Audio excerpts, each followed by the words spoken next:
Although in the microscopic world of 2025, no one can use light to carry off a cow. Luckily, in the microscopic world, everything might just be different.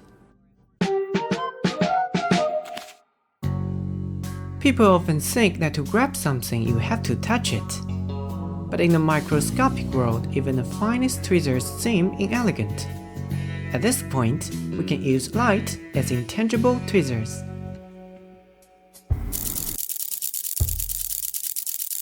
The story starts with a man gazing at the stars 400 years ago. Kepler noticed that a comet's tail always points away from the sun. He reasoned that in the near vacuum of space, the only thing that could push the comet's material away must be light itself, thus proposing for the first time the idea that light exerts pressure.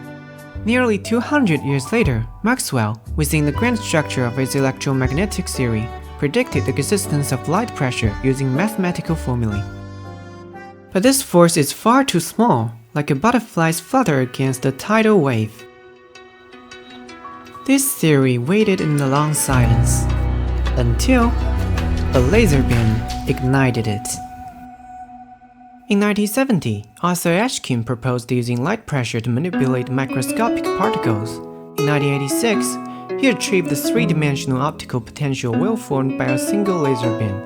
This is now known as optical tweezers. When a laser beam is focused, the center of the focal point is the brightest, fading towards the edges, creating an intensity gradient.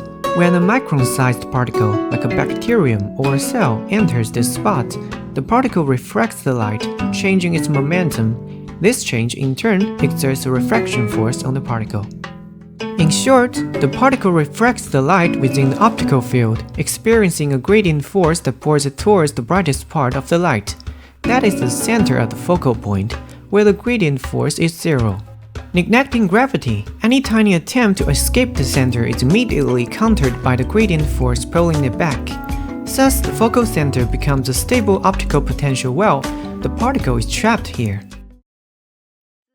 Since then, humanity gained the fingertip of light.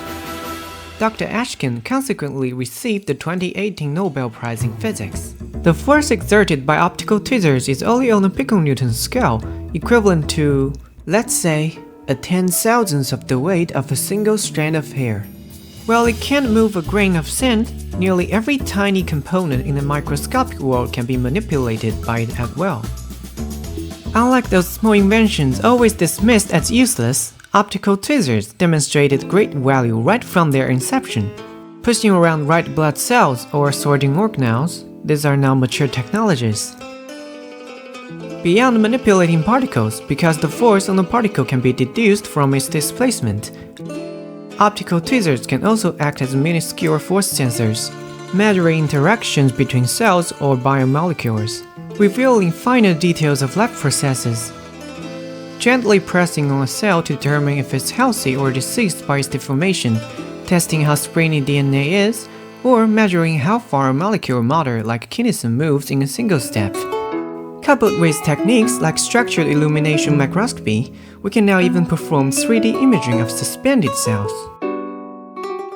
Besides optical tweezers, optoelectronic tweezers that combine light and electric field manipulation, acoustic tweezers using ultrasonic waves, and magnetic tweezers using magnetic fields are expanding the boundaries of human capability in micro and nano manipulation. Newton took up the prism, dissecting the composition of light. Maxwell penned his equations, predicting the light's wave nature. Converging a century's worth of wisdom in laser physics and precision control, optical tweezers allow humanity to touch and dismantle, right down to the microscopic scale, the unparalleled life machinery, composed of protein gears and chemical-bound bearings that operates frantically within each of us.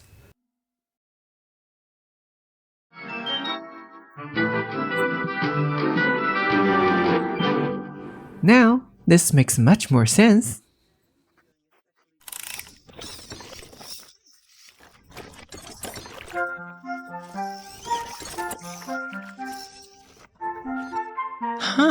During this science demo here, things pop up all over the place, tossing something here, pull something out there. It's just like doing magic.